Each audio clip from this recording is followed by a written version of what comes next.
Chapter 15. It was hardly an hour after Joseph and I had begun preparing for my departure when there was a violent ring at the door. "Shall I go to the door?" said Joseph. "Go," I said, asking myself who it could be at such an hour, and not daring to believe that it was Marguerite. "Sir," said Joseph, coming back to me, "it is two ladies." "It is we, Armand," cried a voice that I recognized as that of Prudence. I came out of my room. Prudence was standing, looking around the place. Marguerite, seated on the sofa, was meditating. I went to her, knelt down, took her two hands, and, deeply moved, said to her, "Pardon." She kissed me on the forehead and said, "This is the third time that I have forgiven you." I should have gone away tomorrow. "How can my visit change your plans? I have not come to hinder you from leaving Paris. I have come because I had no time to answer you during the day, and I did not wish to let you think that I was angry with you. Prudence didn't want me to come. She said that I might be in the way." "You in the way, Marguerite? But how?" "Well, you might have had a woman here," said Prudence, "and it would hardly have been amusing for her to see two more arrive."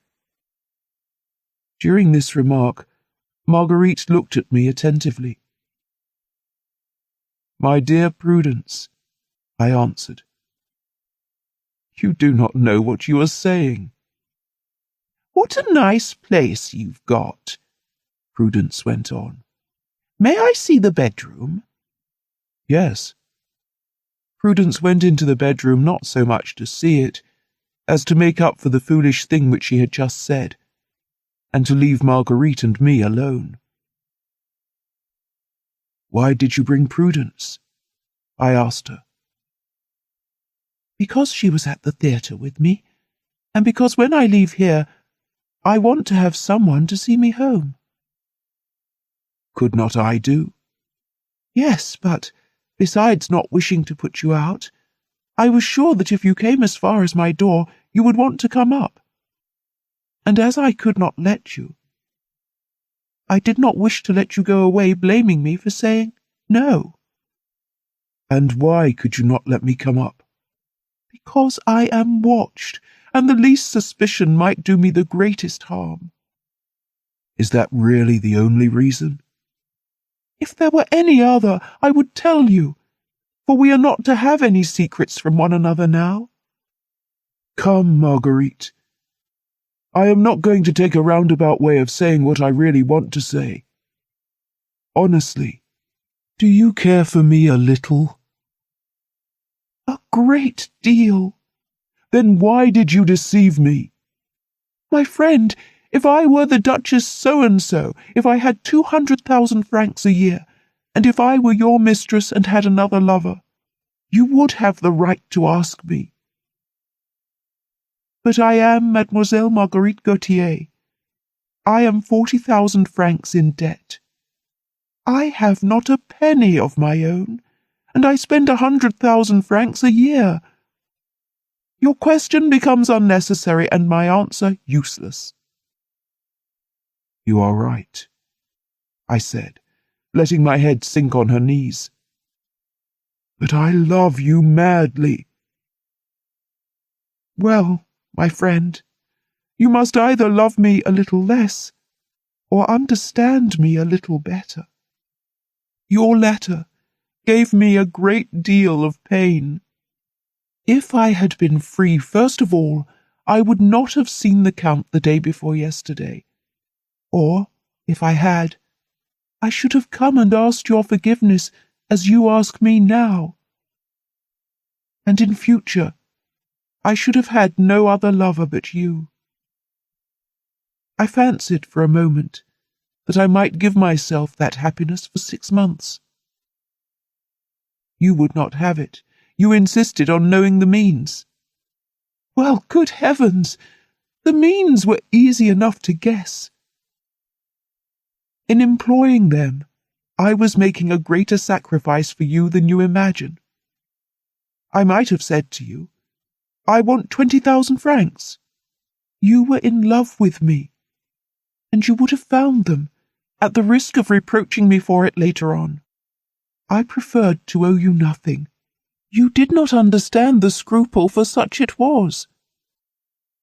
Those of us who are like me, when we have any heart at all, we give a meaning and a development to words and things unknown to other women. I repeat, then, that on the part of Marguerite Gautier, the means which she used to pay her debts without asking you for the money necessary for it was a scruple by which you ought to profit, without saying anything.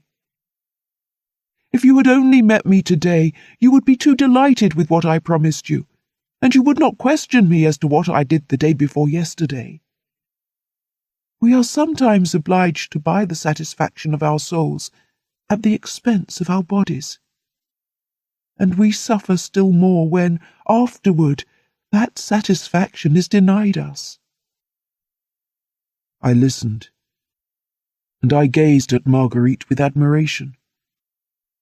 When I thought that this marvellous creature, whose feet I had once longed to kiss, was willing to let me take my place in her thoughts, my part in her life, and that I was not yet content with what she gave me, I asked if man's desire has indeed limits when, satisfied as promptly as mine had been, it reached after something further. Truly, she continued, we poor creatures of chance have fantastic desires and inconceivable loves. We give ourselves now for one thing, now for another. There are men who ruin themselves without obtaining the least thing from us. There are others who obtain us for a bouquet of flowers. Our hearts have their caprices. It is their one distraction and their one excuse.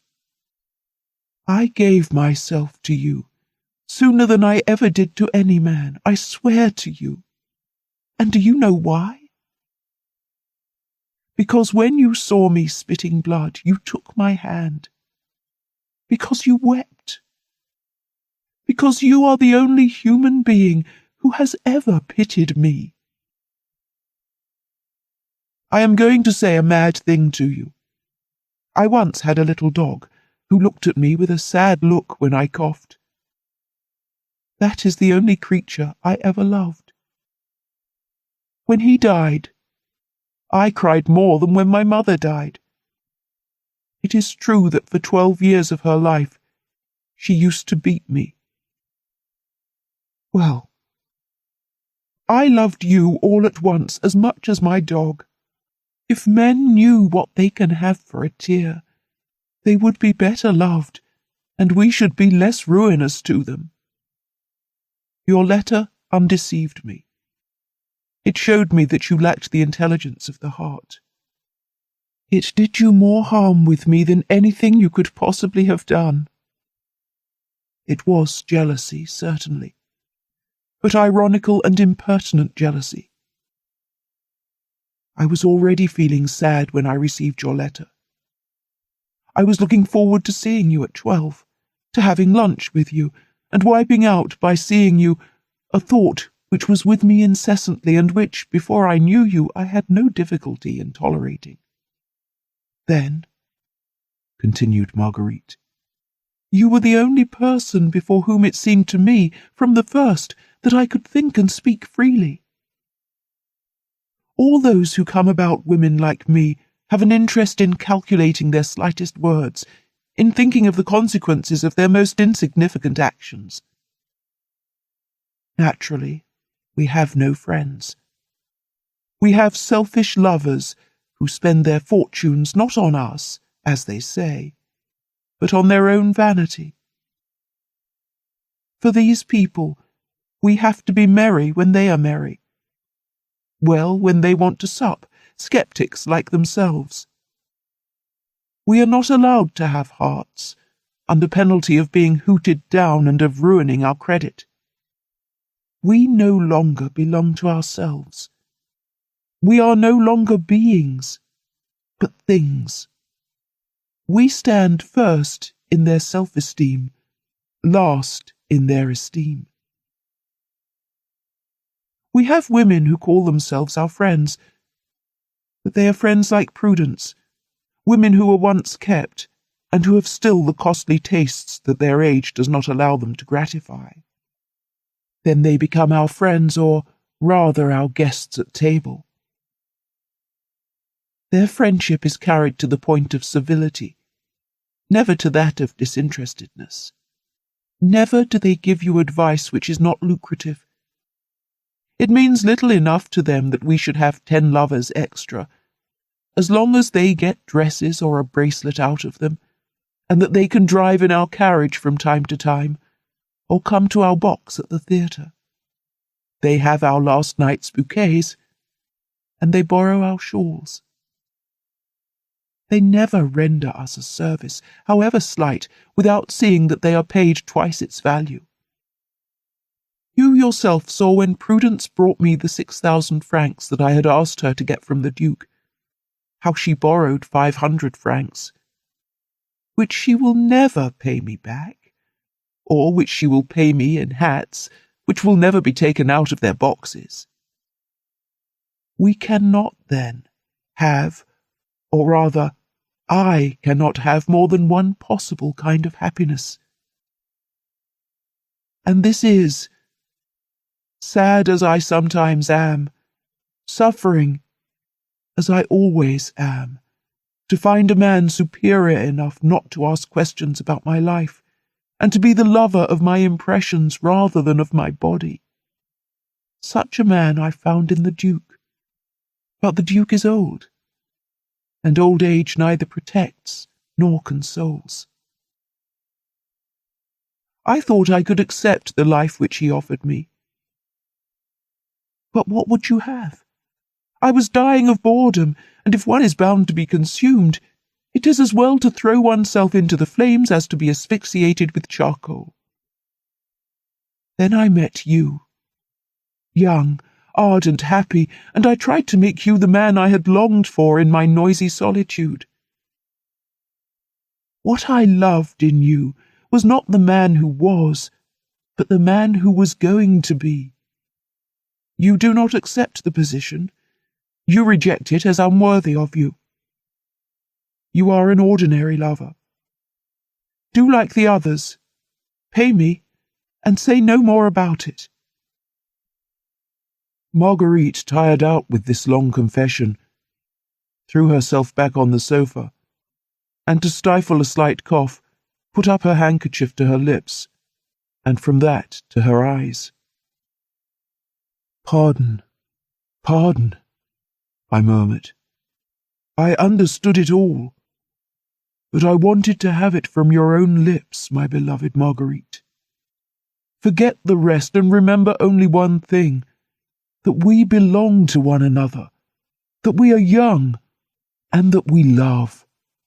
Marguerite, do with me as you will. I am your slave, your dog. But in the name of heaven, tear up the letter which I wrote to you, and do not make me leave you tomorrow. It would kill me." Marguerite drew the letter from her bosom, and handing it to me with a smile of infinite sweetness, said, "Here it is. I have brought it back." I tore the letter into fragments, and kissed with tears the hand that gave it to me. At this moment Prudence reappeared. "Look here, Prudence. Do you know what he wants?" said Marguerite. "He wants you to forgive him." "Precisely. And you do?" "One has to. But he wants more than that." "What then?" "He wants to have supper with us." "And do you consent?" "What do you think?" "I think that you are two children who haven't an atom of sense between you. But I also think that I am very hungry, and that the sooner you consent, the sooner we shall have supper." "Come," said Marguerite. "There is room for the 3 of us in my carriage. By the way," she added, turning to me. Nanine will be gone to bed. You must open the door. Take my key and try not to lose it again. I embraced Marguerite until she was almost stifled. Thereupon Joseph entered. "Sir," he said, with the air of a man who is very well satisfied with himself, "the luggage is packed." "All of it?" "Yes, sir." "Well then, unpack it again." "I am not going."